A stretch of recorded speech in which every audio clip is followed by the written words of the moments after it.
नमस्ते दोस्तों, आप सबका मेरे YouTube चैनल में बहुत बहुत स्वागत है।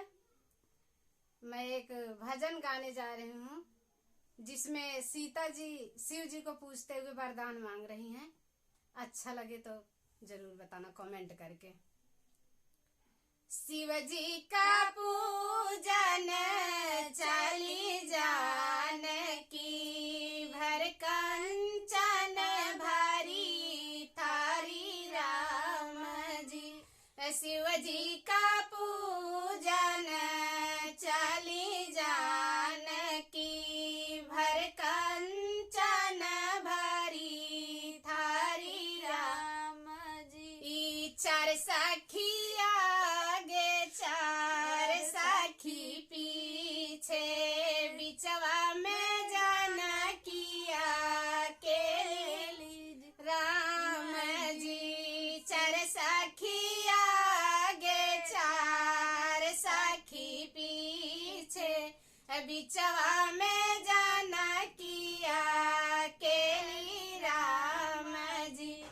पूजी पाजी सीता भाई है तैयारी शिव से मंगाई वरदान राम जी।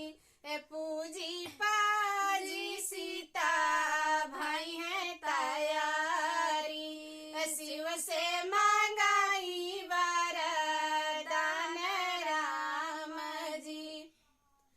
राजा दशरथ ऐसे ससुर मैं पायाऊं माता कौशल्या जैसी सास राम जी।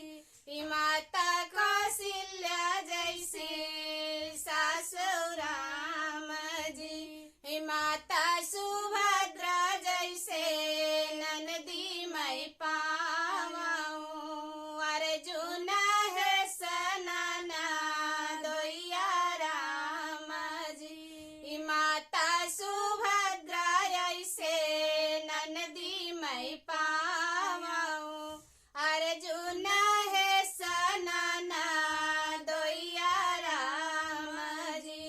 राम लक्ष्मण जैसे देवरा मैं पावाऊं बर पावाऊं श्री राम राम जी। राम लक्ष्मण ऐसे देवरा मैं पावाऊं बर पावाऊं भगवान राम जी।